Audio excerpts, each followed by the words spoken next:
आप देख रहे हैं आपका अपना YouTube चैनल जजमेंट अड्डा। और इस वीडियो में मैं आपके लिए लेकर आया हूं NEET exam Supreme Court case update. ये आप देखिए, ग्रेस मार्क्स पाने वाले नीट कैंडिडेट्स के स्कोर कार्ड रद्द होंगे। केंद्र ने सुप्रीम कोर्ट में कहा इन 1563 छात्रों को री एग्जाम का ऑप्शन दिया जाएगा। तो दोस्तों, आप सभी को पता ही है कि नीट एग्जाम्स में हुई गड़बड़ियों को लेकर के सुप्रीम कोर्ट के अंदर लगभग 3 जनहित याचिकाएं दायर की गई थी, जिन पर सुनवाई चल रही है। और सुनवाई के दौरान सुप्रीम कोर्ट के अंदर केंद्र सरकार के द्वारा क्या कहा गया है, एनटीए के द्वारा क्या कहा गया है और सुप्रीम कोर्ट के द्वारा क्या कहा गया है, आप पूरी जानकारी विस्तार के साथ में देखिए। नीट यूजी 2024 में ग्रेस मार्क्स पाने वाले 1563 कैंडिडेट्स के स्कोर कार्ड रद्द किए जाएंगे। ये जानकारी केंद्र सरकार ने सुप्रीम कोर्ट में दी।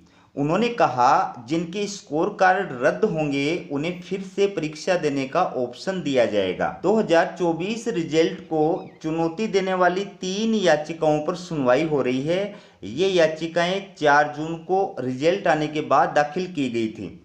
इन याचिकाओं में मांग है कि परीक्षा में गड़बड़ी के आरोपों की जांच एसआईटी एक्सपर्ट कमेटी से कराई जाए।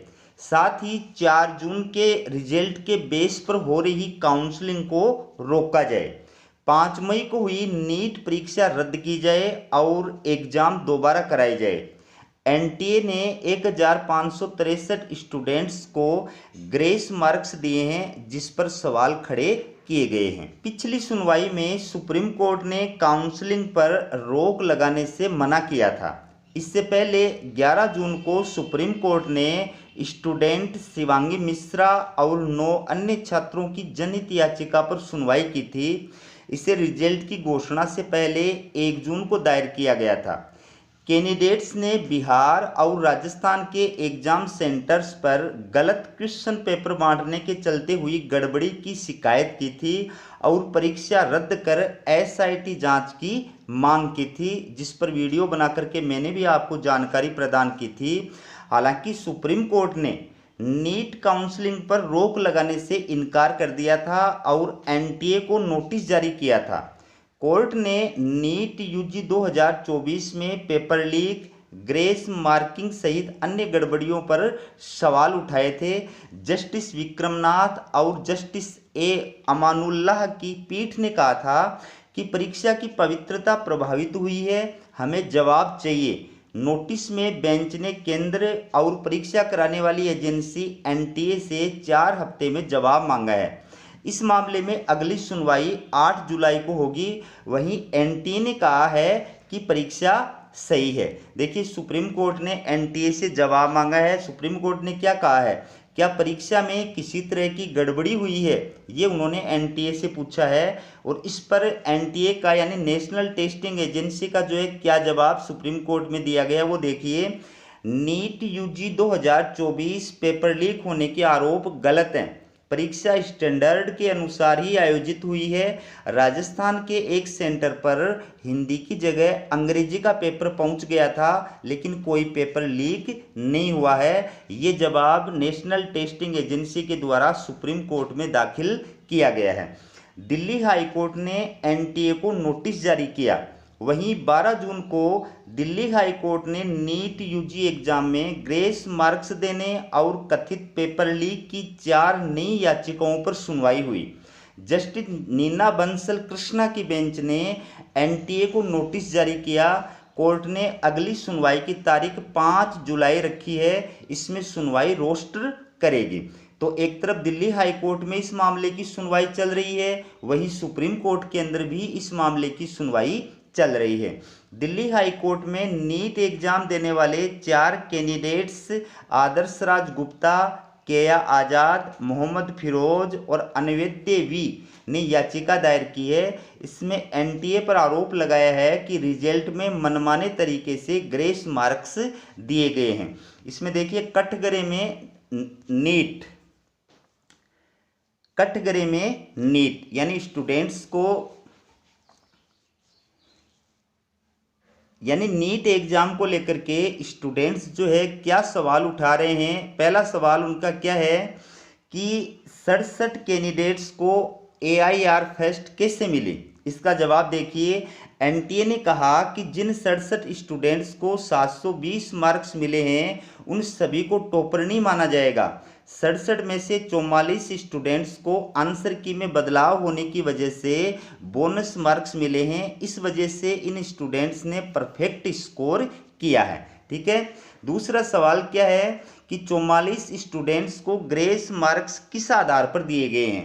इसका NTA के द्वारा क्या जवाब दिया गया देखिए, एग्जाम में केमिस्ट्री के सेक्शन में एटम से रिलेटेड एक सवाल पूछा गया था।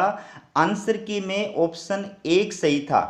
पुरानी NCERT किताब के हिसाब से ऑप्शन 3 सही था। ऑप्शन 3 मार्क करने वालों को बोनस मार्क्स मिले हैं। तीसरा सवाल इसको लेकर के क्या पूछा जा रहा है, एक ही एग्जाम सेंटर से 6 बच्चों को AIR फर्स्ट कैसे मिली। जवाब देखिए, ये केवल संयोग है। जिस सेंटर से 6 टॉपर निकले हैं उसका एवरेज रिजल्ट देश के बाकी सेंटर्स के रिजल्ट से पहले से ही ज़्यादा है। सवाल नंबर 5 देखिए, मार्किंग स्कीम के हिसाब से मैक्सिमम स्कोर 720 या 716 हो सकता है, फिर 718 या 719 मार्क्स कैसे मिले। इसका जवाब देखिए, टेक्निकल प्रॉब्लम की वजह से जिन कैंडिडेट्स का समय बर्बाद हुआ उन्हें ग्रेस मार्क्स दिए गए। इसी वजह से टोटल मार्क्स 718 या 719 हो गए। सवाल नंबर 5 देखिए, तय डेट से 10 दिन पहले रिजल्ट क्यों जारी किया गया। इसका जवाब देखिए, 23 लाख स्टूडेंट्स का एडमिशन प्रोसेस समय से पूरा हो, इसलिए एग्जाम रिजल्ट 30 दिनों में ही डिक्लेयर कर दिया गया। ठीक है।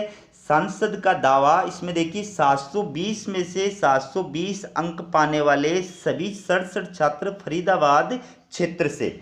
मध्य प्रदेश से राज्यसभा सांसद और सुप्रीम कोर्ट के वकील विवेक तनखा ने सोशल मीडिया पर लिखा कि 720 में से 720 अंक पाने वाले सभी 67 छात्र फरीदाबाद क्षेत्र से हैं। इस परीक्षा की पारदर्शिता पर कई सार्वजनिक मंचों पर सवाल उठ रहे हैं।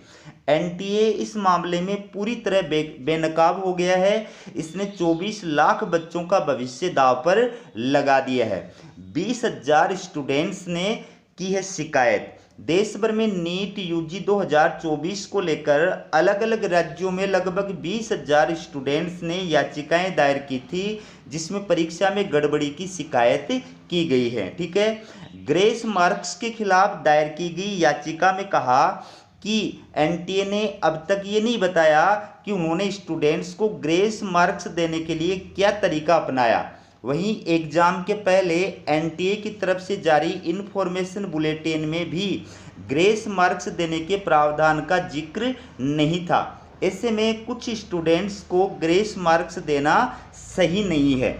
तो ये थी आपके लिए सुप्रीम कोर्ट में नीट एग्जाम से जुड़ी हुई केस की अपडेट। इसी प्रकार की अपडेट पाने के लिए चैनल को सब्सक्राइब जरूर कीजिएगा। हमारा वीडियो देखने के लिए आप सभी का बहुत बहुत धन्यवाद।